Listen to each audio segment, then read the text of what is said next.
그러면 지금과 같은 이런 쏠림 현상, 뭐 2차 전지였으니까 2차 전지지만 예전에도 분명히 있었거든요. 이런 쏠림들은. 이런 쏠림과 급등락이 언제 일어나고 언제까지 일어날지를 보자고요. 이전의 쏠림 사례들하고 좀 비교를 해보겠습니다. 과거에 막 2000년 한 초중반 때 조선주들 어마어마했고요. 2015년 뭐 이럴 때 이제 바이오, 헬스케어 이런 게 난리였죠, 그죠?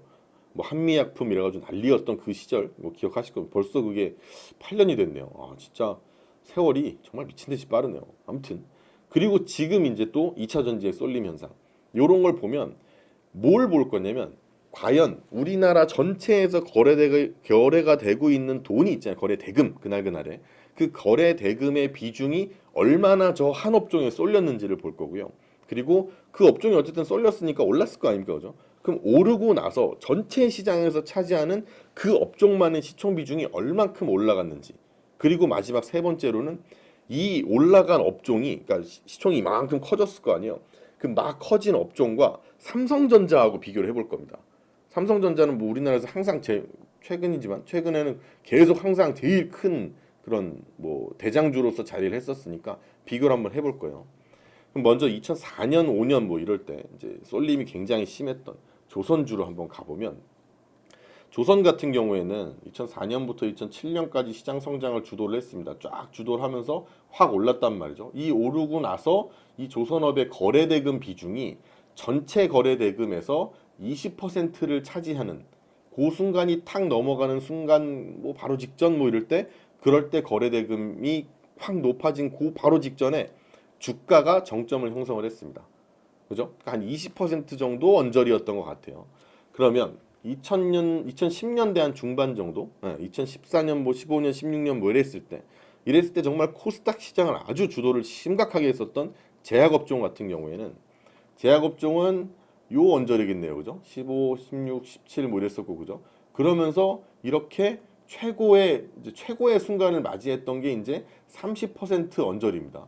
이 제약 지수는 그 이후에도 더 오르긴 했지만 어쨌든 여기에도 비중이 전체 거래 비중에서 한 25% 이상입니다. 벌써 한 25, 27% 정도 될 것 같아요.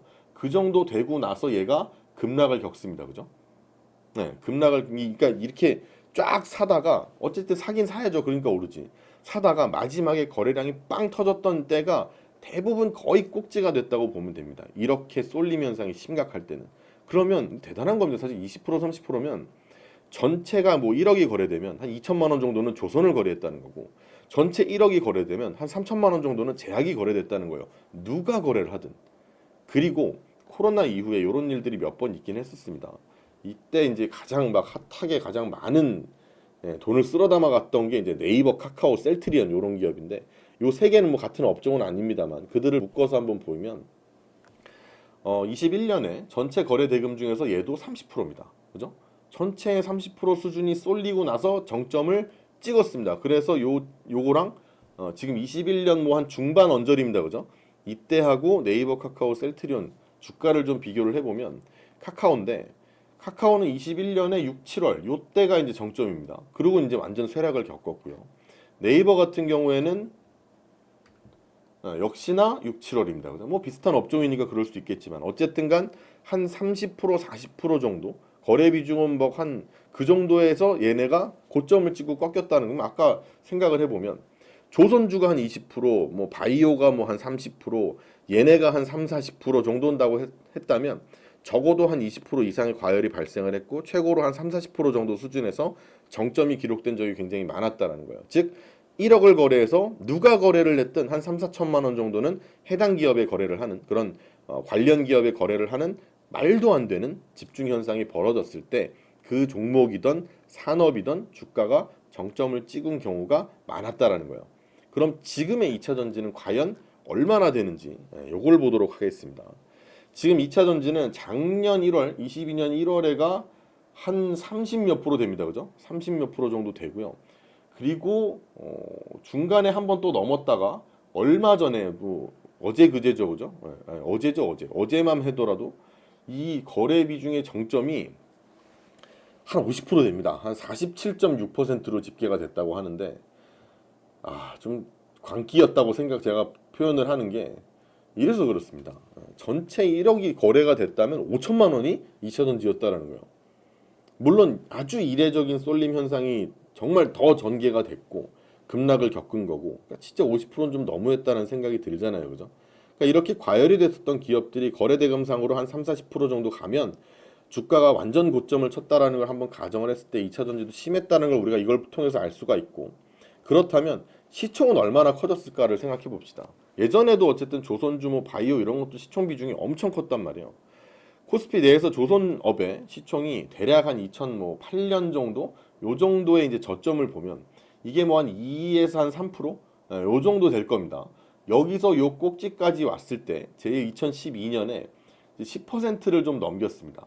그러니까 원래 차지하고 있던 시총 비중보다 한 뭐 8%, 7, 8%? 요 정도 늘었다라고 보시면 되고요. 예전에 코스닥에서 이 제약업종의 비중은 2015년 요 언저리가 뭐 한 대충 한 10% 근처라고 봅시다.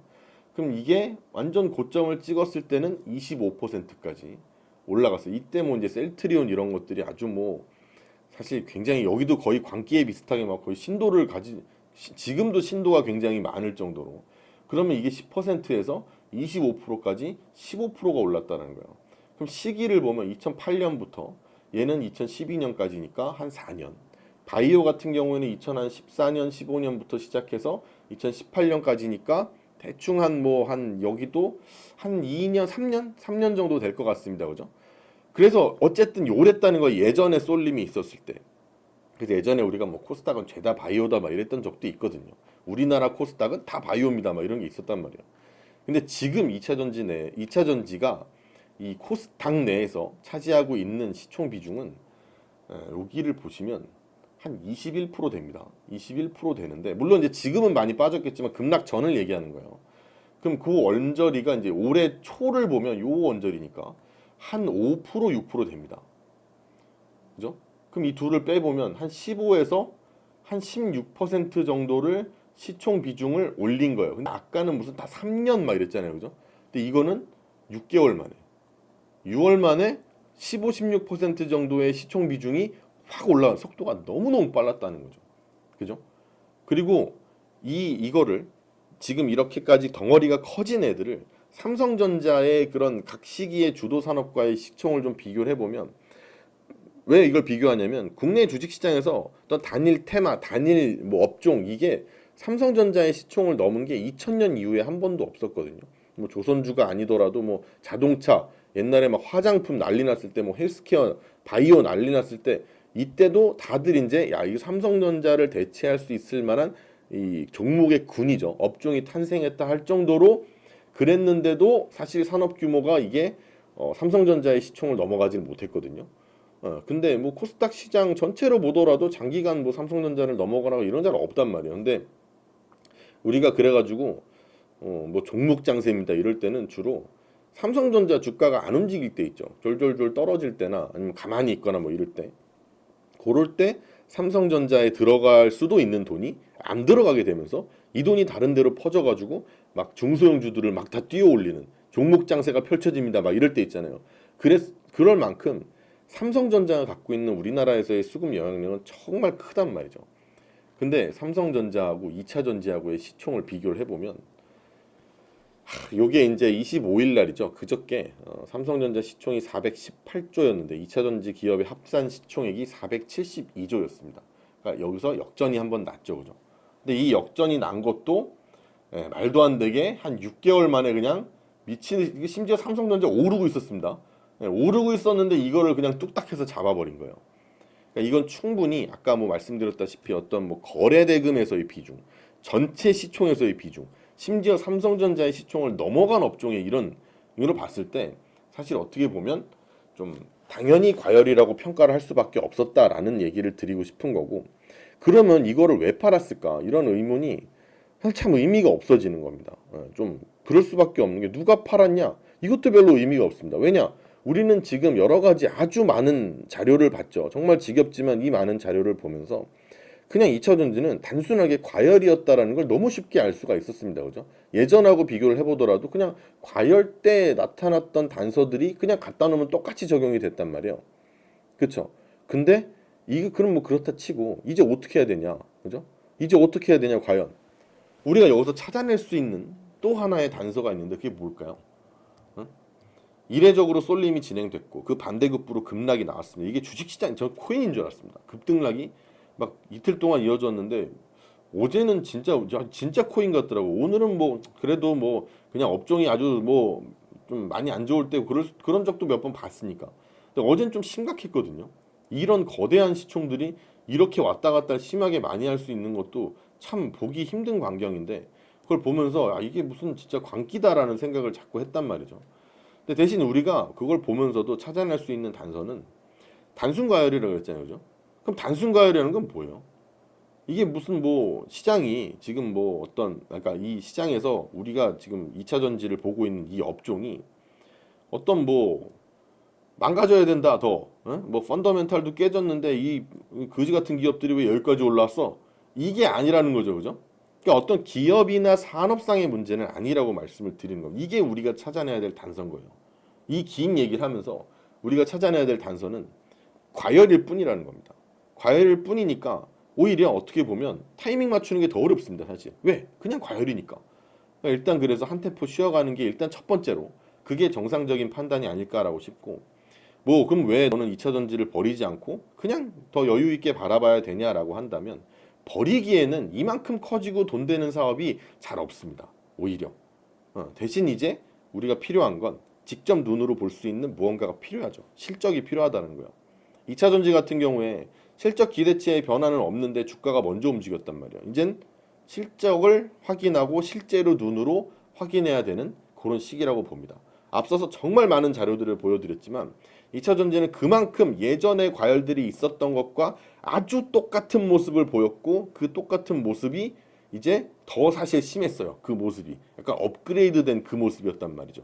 그러니까 아주 이례적인 쏠림 현상이 나타났고 이 급하게 빵빵하게 차오른 풍선이 터지면서 어제 오늘과 같은 결과를 만들어낸 거라고 봅니다. 근데 말씀드렸다시피 단순 가열이기 때문에 2차 전지가 나쁘다라는 말씀을 드리는 게 전혀 아니라는 거예요. 나쁘다고 말할 수 있는 사람이 누가 있을까 싶습니다. 아무리 뭐 지금 떨어졌으니까 2차 전지 제가 팔라 그랬죠. 뭐 이런 사람들도 되게 많을 거고 뭐 그렇겠지만 결국은 사실은 이거는 그냥 과한 욕심이 가져다 준 어떤 결과에서 비롯된 것일 뿐이지 뭐 이게 뭐 어떤 펀더멘탈이 깨졌거나 이런 느낌이었다면 이렇게 나타나지 않았을 거라고 생각을 합니다.